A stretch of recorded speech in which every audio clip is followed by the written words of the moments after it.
So Leonard, how old were you when you first became a father? When I first became a father, I was 24 years old. Now, when you first became a father, tell us about that experience. How did you feel? What was your first initial feelings about having a child? I I was amazed that I was even able to produce children because I mean, it was just excitement for me. Um, I was thankful. I was blessed. It was a gift for me to be able to have my first child. Now, you were young. You were 24 years old. What are some of the challenges you face coming into parenthood, becoming a father at a young age? Learn how to be a father. Barely taking care of myself, we have to take care of somebody else. But see, the thing with me, I was always determined. Uh, it was hard. It was hard, and it's still hard to this day. But I wouldn't give up. Even now, I was never taught how to be a father, so it was really hard for me until still, like I said, till still to this day, it's still hard. But I mean, it's worth it. I don't know if I answered that correctly the right way, but that's just how I felt that it was should roll off, man. It's a process. You never stop being a father, so it's always gonna be challenges. But I feel as though if I stick in there and continue to stick in there and just go strong with it, then my blessings that I ask God for, which are my children, will turn out to be on in better shoes than I ever was in my whole life. To give. Ask the question again, bro. My bad. I guess I drifted off a As little. a growing up, did your relationship with your father, or did you have a relationship with your father, and how did that impact or affect you being a father to your children? Well, like I said, I never knew my father, but the father I did know, it was good and it did impact me because from my birth father not being there and me feeling as though that I really never had a father, even though I had somebody that was my father to me. I found my love in the streets, so I would be in the streets more than I would be with my children. And that's how my addiction became to effect of alcohol. So I could never be around my children and not be drunk. So yeah, it did affect me a lot, the way of my upbringing, because I feel as though the streets really raised me. Talk to us about that. Being in the streets and even the addiction. How did that pull you away from your role as a father? Whoa, man. So I had it so wicked with this addiction, like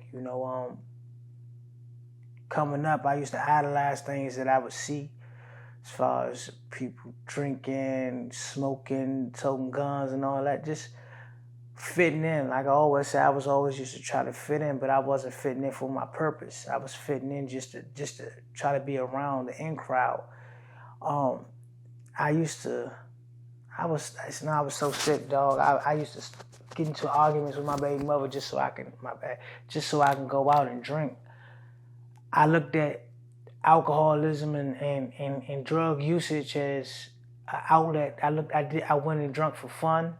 I went and drunk when I had problems. I was an all-around fool, and I'm not ashamed to say it.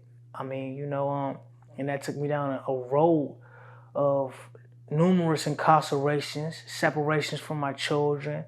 Uh, I just recently came home a year ago, a drunk night. And I got blamed for something I didn't do a whole month later, and it was a murder one. And then by the grace of God that I was able to come back home to my children. I remember sitting in the courtroom. This is all dealing with addiction and the separation of my children, but it was because of my addiction. So I was letting my addiction pull me away from my family. Um, I was sitting in the courtroom in trial while somebody was lying on me saying I did what I didn't do.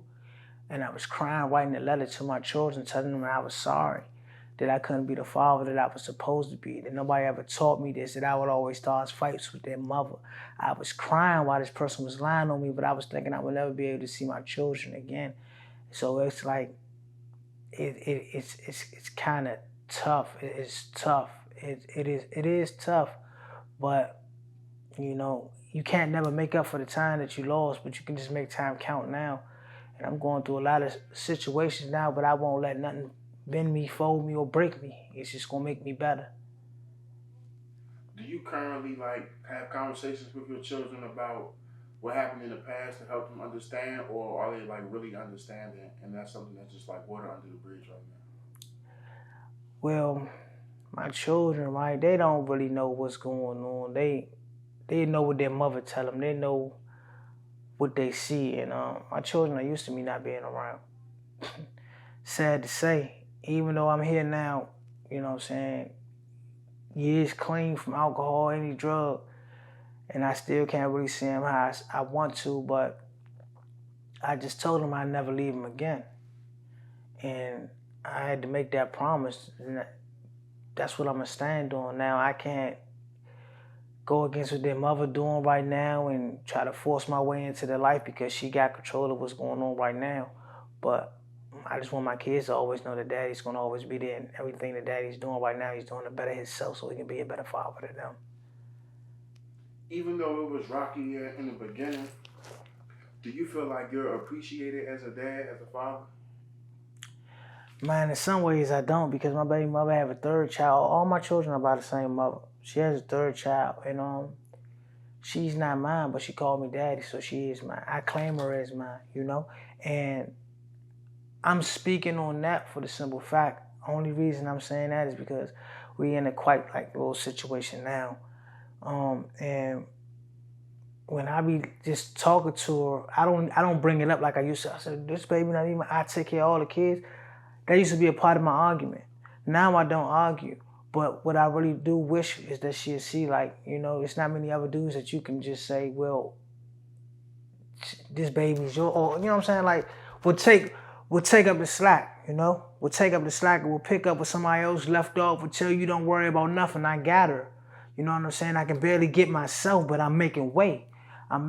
So, I mean, you know, the arguments be kind of sickening. But, like, you know, I mean, what can I do right now but remain to stay humble, man, and just pray and hope for better days. Because I'm going through it right now as we doing this interview. I'm going through it, but, you know, man, I can't do nothing but pray on it, lay on it, and wait for God to work it out, because he said he will. In today's society, do you feel like the role of the father is respected? Most definitely. I do, because there's a lot more people when coming up in the 80s. I'm an 80s baby. Coming up, you used to hear how pops and fathers would run away from their responsibilities. Fathers not there. Like how, prime example, I never knew my real father. I just know the nigga name, the dude name was Leon or something, and my name Leonard. You know what I'm saying? So this is all I know, but I never knew him. And I'm 35 years old. I never met him.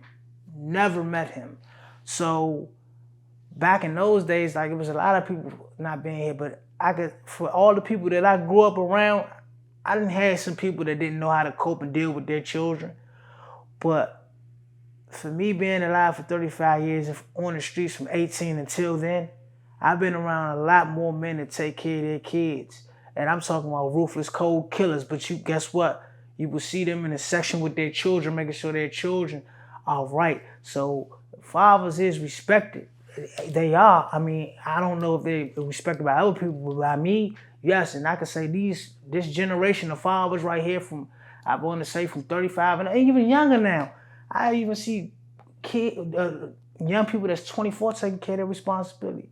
It's respected. We might not, a lot of people might not see that it's respected or feel that it's respected, but it's respected, y'all. Don't ever let nobody tell you that it's not respected. We are highly respected. We are, as far as being a father, because anytime that you can see a black man with his child, taking care of his child, taking the time out of his day to make sure his child right, that is respected. Whether anybody else respected, you respect it. Talk about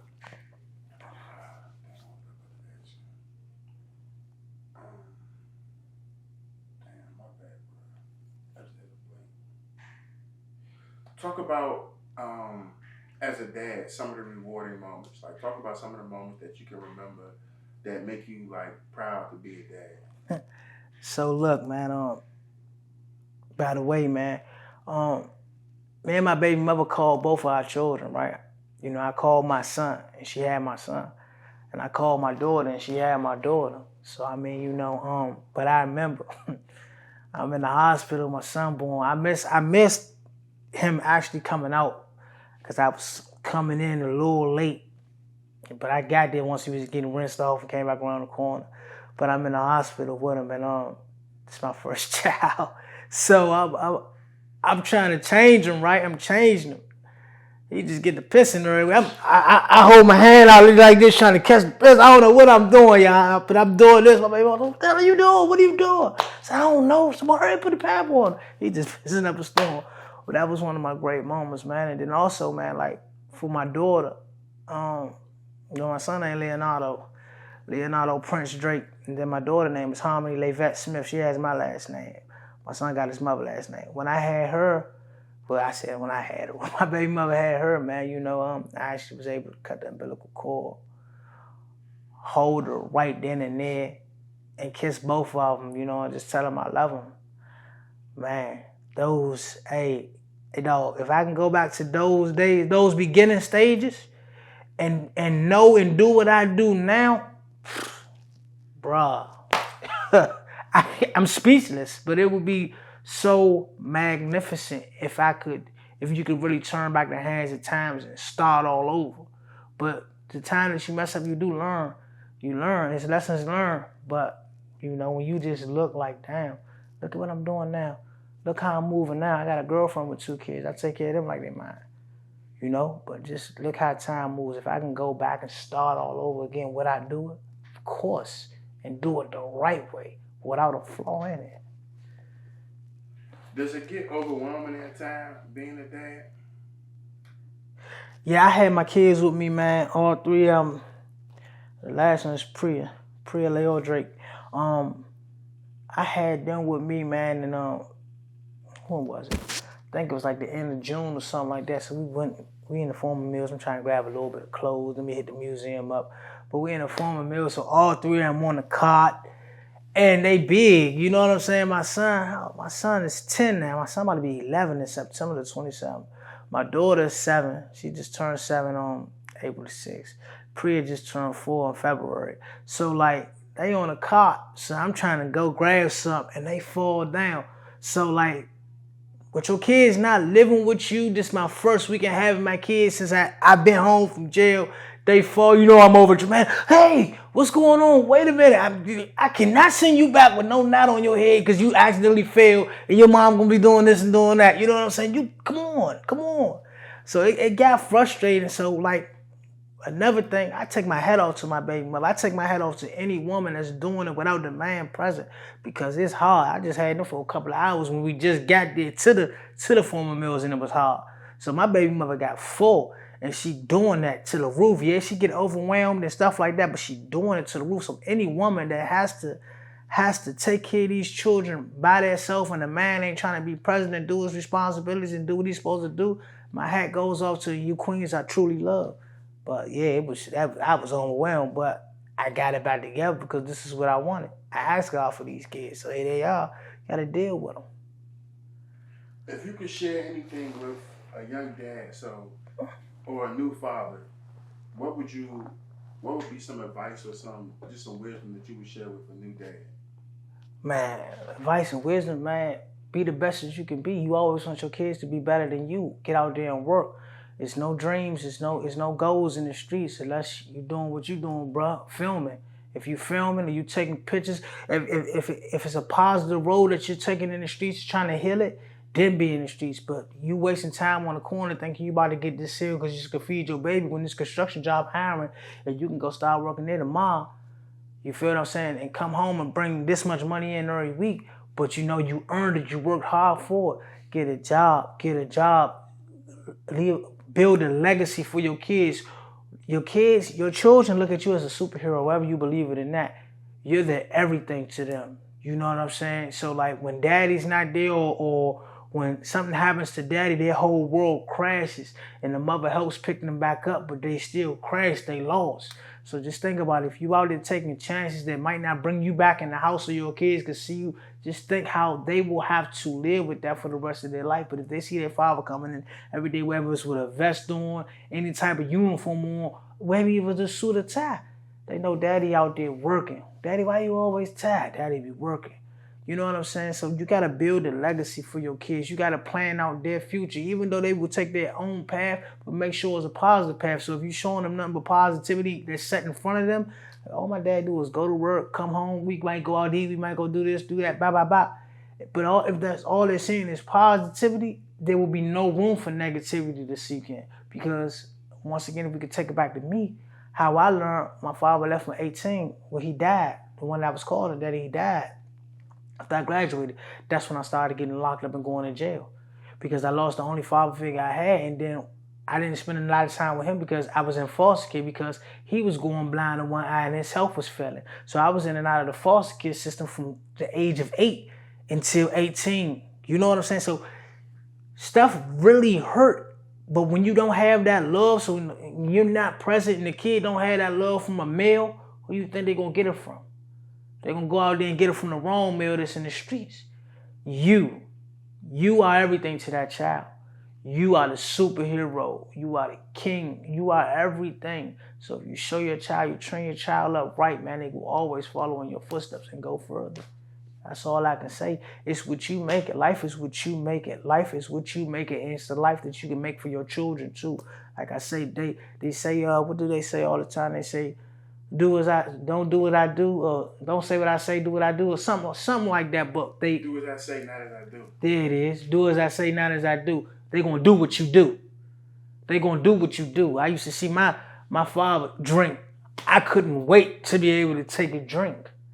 And that drink turned out to punish me. But I got another chance. You know? So we always do what we see done. It's easier said than done, but we always try to do the things that's done.